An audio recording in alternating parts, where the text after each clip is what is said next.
দেখুন আমি অনেকগুলো বড় মাপের আম রেখেছি। এই আমগুলোকে আমি গোটা আম ধুয়ে নেব। গোটা আম ধুয়ে নেব। আমি একটু আমের চাট মানে আচার বানাবো। গোটা আমগুলো আমি আগে ধুয়ে নেব ভালো করে। আমি প্রথমে এই আমগুলোকে ছোট ছোট করে কেটে কিছুক্ষণ ভিনিগার জলে ভিজিয়ে রেখেছিলাম। তারপরে শুকনো ভালো পরিষ্কার ন্যাকড়ায় এগুলোকে আমি মুছে নিয়েছি। এটা পুরো হবে রোদ্দুরের মাধ্যমে, এটায় কোনো আঁচ আগুন কিচ্ছু লাগবে না। এর মধ্যে আমি দেখুন এই হলুদ দিয়ে দিলাম, পরিমাণ মতো হলুদ দিয়ে দিলাম, পরিমাণ মতো বিট লবণ দিলাম। এটা কিন্তু বিট লবণ।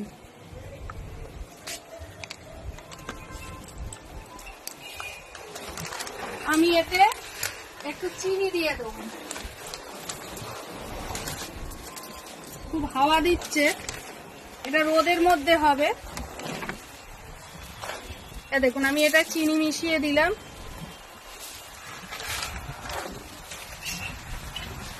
এতে আমি ভিনিগার দেবো একটু।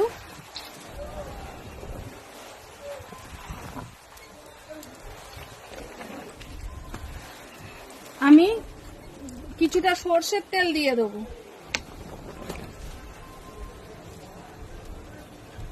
দেখেছেন অনেকটাই সর্ষের তেল দিলাম।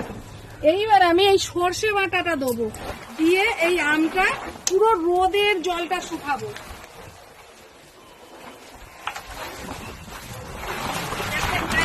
ভালো করে মিশিয়ে নিচ্ছি।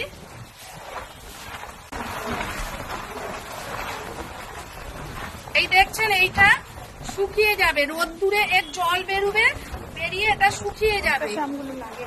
শুকিয়ে যাবে, শুকিয়ে গেলে এতে আমি আবার ভাজা মশলা দেবো। কিন্তু এখনকার মতন এই অবধি এটা থাকবে।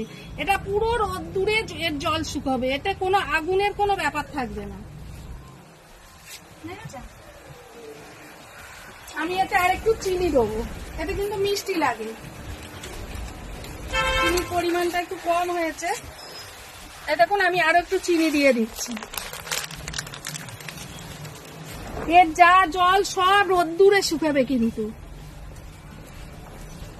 এই আচারটা করে খেয়ে দেখবেন, একবার করে খেলে আপনার বারবার ইচ্ছা করবে এবং ঘরে অনেকদিন করে রেখে দেবেন। সবকিছু দিয়ে খেতে ভালো লাগে, পরোটা দিয়ে খেতে ভালো লাগে।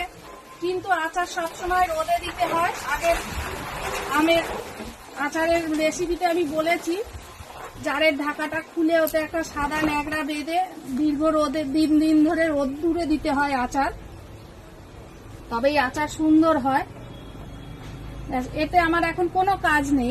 এটার কাজ হচ্ছে এখন রোদ্দুরে পুরো এটা শুকিয়ে আসবে। শুকানোর পরে একটু রসা রসা থাকবে, তারপর ওতেই সিদ্ধ হয়ে যাবে। তারপরে আমি ওটা আবার ভাজা মশলা দেবো। এখন আমি আচারটাকে রোদে দিয়েছিলাম, দেখুন কি পরিমাণে জল বেরিয়েছে আচারটার। এই জলটা পুরো রোদ্দুরে শুকাবে। দেখুন রোদ্দুরে সিদ্ধ হবে পুরো। এটা কি পরিমাণে জল দেখেন, বুঝেছেন?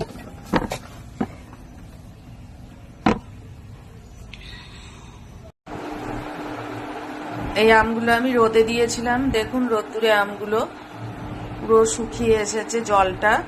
এইবার এই আমগুলোতে আমি মশলা মাখাবো, জারের মধ্যে দেবো, দিয়ে মশলা মাখাবো। এবং এখানে দেখুন তেল গরম করে রেখেছি। এই তেলটা ঠান্ডা হলে পরে আমি ওই আচারটার সঙ্গে কিন্তু এই তেলটা মাখাবো।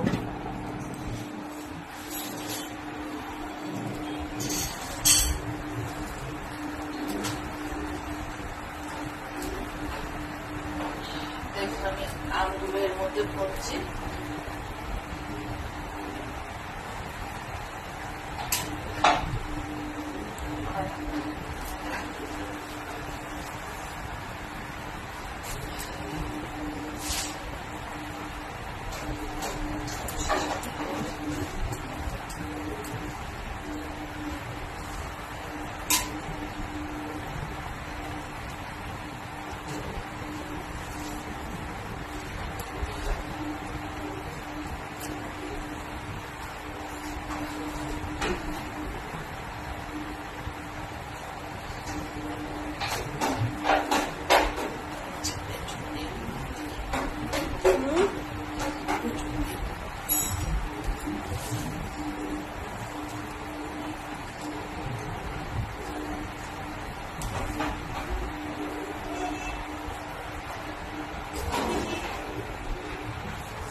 এইবার দেখুন, সকালে যে মিষ্টি আচারের জন্য আমি যে মশলাটা বানিয়েছিলাম এয়ারটাইট কৌটোয় আমি রেখে দিয়েছি।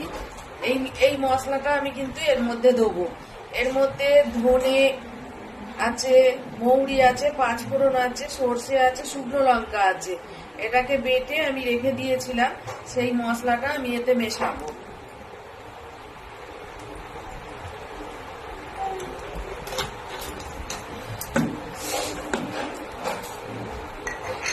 এবার আস্তে আস্তে আমি তেলটা দেবো, দিয়ে মেশাবো।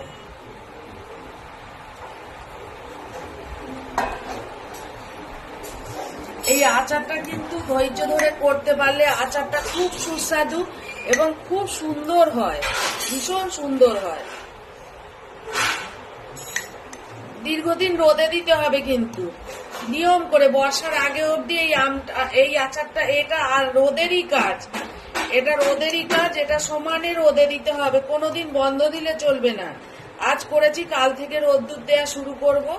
প্রায় দিনই রোদে দেবেন, কিন্তু এখন রোদের তাপমাত্রা খুব বেশি, এই জন্য এই আচারগুলোকে যদি পারেন ঘরের মধ্যে হালকা যে রোদ আসে, সাদা ন্যাকড়া মুখে ঢাকা দিয়ে, কোনোদিন ঢাকনা দিয়ে আচার রোদে দেবেন না, তাহলে কিন্তু ঘেমে গিয়ে জল হয়ে যায়, আচার পচে যায়, আচারে ছাতা ধরে যায়। সবসময় আচারের ঢাকনার মুখ খুলে আচার রোদে দেবেন, তাহলে আচারটা ভালো থাকে। ঢাকনা সমেত যদি আচার বসিয়ে দেন, তাহলে কিন্তু জল হয়ে আচার পচে যায়, নষ্ট হয়ে যায়। বাষ্পটা বেরোনোর সুযোগ দিতে হবে।